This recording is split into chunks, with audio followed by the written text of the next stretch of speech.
दोस्तों क्या आपको पता है हम ITR यानी इनकम टैक्स रिटर्न क्यों फाइल करते हैं? हर फाइनेंशियल ईयर के एंड में हम अपना इनकम के कच्चा चिट्ठा गवर्नमेंट के सामने रख देते हैं। क्या हम पागल हैं जो अपना इनकम गवर्नमेंट को बता रहे हैं? तो ऐसा बिल्कुल नहीं है। ITR फाइल करने का बहुत सारे बेनिफिट है, इसीलिए हर साल करोड़ों लोग ITR फाइल करवाते हैं और ITR फाइल करना हम सबका अधिकार है, हमारा राइट है। और अगर आप ITR फाइल नहीं करते हैं तो आप बहुत सारे बेनिफिट्स का लाभ नहीं उठा पाएंगे। तो आज के इस वीडियो में हम यही देखेंगे कि ITR फाइल करने का क्या अगर तो फ्यूचर में ITR तो फाइल करना तुमको भी पड़ सकता है, शायद अपना भी और दूसरों का भी। क्यों, सही कहा ना मैंने? दोस्तों मेरा फर्स्ट है क्लेमिंग रिफंड। दोस्तों मान लीजिए आप किसी कंपनी में एम्प्लॉय है और कंपनी ने आपका एक्सेस टैक्स काट लिया है, मतलब एक्सेस TDS काट लिया है। शायद इसका कारण कुछ भी हो सकता है, जैसे कि आपने इन्वेस्टमेंट की डिटेल कंपनी को नहीं दिया हो या फिर आपने लोन लिया है उसका डिटेल कंपनी को नहीं दिया हो। ऐसे ही कोई भी रीजन हो सकता है जिसके वजह से आपका TDS काटा गया है और जितना आपका टैक्स बनता है उससे ज्यादा आपका टैक्स काट लिया गया है। तो उस एक्सेस टैक्स को क्लेम करने के लिए आपको ITR फाइल करना जरूरी है। TDS सिर्फ सैलरी से नहीं काटा जाता है, इसके अलावा भी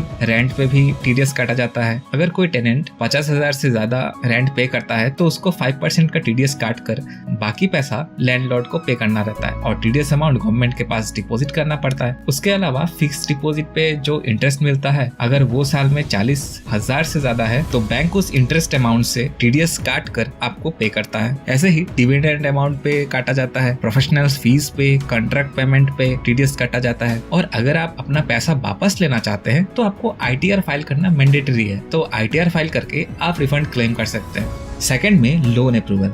दोस्तों हमारे दादा परदादा के जमाने में क्या होता था, उनको कोई एसेट खरीदने के लिए पैसा अगर कम पड़ता था तो वो अपने रिश्तेदारों से मांग लेते थे। उस टाइम में लोग दे भी देते थे, लेकिन हमारे इस जमाने में रिश्तेदार बहुत कंजूस होते हैं और देंगे भी नहीं। लेकिन बैंक और फाइनेंशियल इंस्टीट्यूशन से हमें जरूर लोन मिल जाता है, लेकिन वो आपको ऐसा ही लोन थोड़ी ना दे देंगे। आखिर रिश्तेदार नहीं है ना हमारा, उनको बहुत सारे डॉक्यूमेंट दिखाना पड़ता है तब जाके लोन अप्रूव करते हैं। इनमें से एक डॉक्यूमेंट होता है इनकम प्रूफ, और अगर आप ITR फाइल करते हैं तो ITR को प्रूफ के तौर पर यूज कर सकता है, क्योंकि ITR आपकी इनकम और रिपेमेंट कैपेसिटी को वेरीफाई करने के लिए ट्रस्ट डॉक्यूमेंट होता है, जिससे बैंक को भरोसा होता है कि आप EMI या इंस्टॉलमेंट भरने के लिए सक्षम है और आप अपने पिछले 3 साल का ITR दिखा के बैंक या फाइनेंशियल इंस्टीट्यूशन से personal loan, home loan, car loan या एजुकेशन लोन ये सब ले सकते हैं। थर्ड बेनिफिट है वीजा एप्लीकेशन। दोस्तों USA, Canada, Japan, UK, Australia, Germany, New Zealand जैसे कंट्री में वीजा एप्लीकेशन प्रोसेस में पास्ट ईयर के ITR रिसिप्ट सबमिट करना जरूरी होता है, क्योंकि ये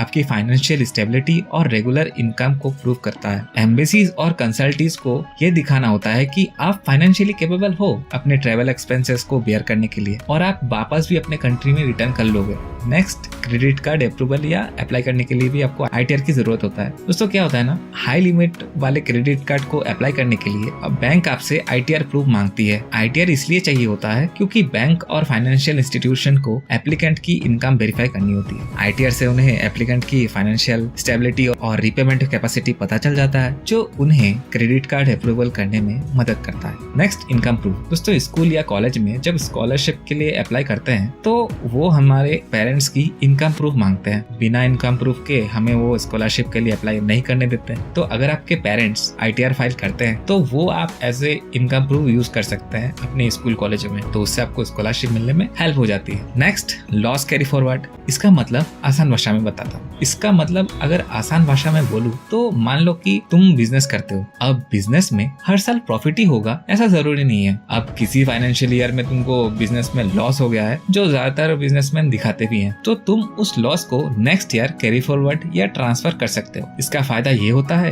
कि अगले ईयर में जो प्रॉफिट होगा उसमें से इस लॉस को डिडक्ट करके टैक्स लायबिलिटी कम कर सकते हो। यानी अगर बिजनेस को किसी एक साल में नुकसान होता है तो उस नुकसान को अगले साल के प्रॉफिट से एडजस्ट कर सकते हैं, जिससे तुम्हें टैक्स कम देना पड़ेगा। लेकिन इसके लिए तुमको लॉस वाले ईयर में ITR फाइल करना होता है और फिर जब तुम नेक्स्ट ईयर में ITR फाइल करोगे तो तुम प्रॉफिट में से लॉस को डिडक्ट करके जितना बचेगा उस पे टैक्स पे कर सकते हो। ये फैसिलिटी मिल जाती है। सिर्फ बिजनेस लॉस ही कैरी फॉरवर्ड नहीं होता है, कैपिटल लॉस को भी कैरी फॉरवर्ड किया जा सकता है, हाउस प्रॉपर्टी लॉस को भी कैरी फॉरवर्ड किया जा सकता है और नेक्स्ट ईयर के प्रॉफिट से एडजस्ट करके अपना टैक्स बचा सकते हैं। और ऐसे ही बहुत सारे बेनिफिट्स है ITR फाइल करने का, जैसे गवर्नमेंट टेंडर्स के लिए अप्लाई कर सकते हो, हाई वैल्यू ट्रांजैक्शन के लिए ITR प्रूफ जरूरी होता है, जैसे प्रॉपर्टी परचेस, और भी बहुत सारे बेनिफिट्स है। हमने तो आपको सिर्फ मेन पॉइंट्स ही बताए हैं। अगर पूरा बताने लगूं तो वीडियो बहुत लंबा हो जाएगा और तुम बोर भी हो जाओगे। आई होप ये वीडियो आपको इन्फॉर्मेटिव लगी होगी। वीडियो अच्छी लगी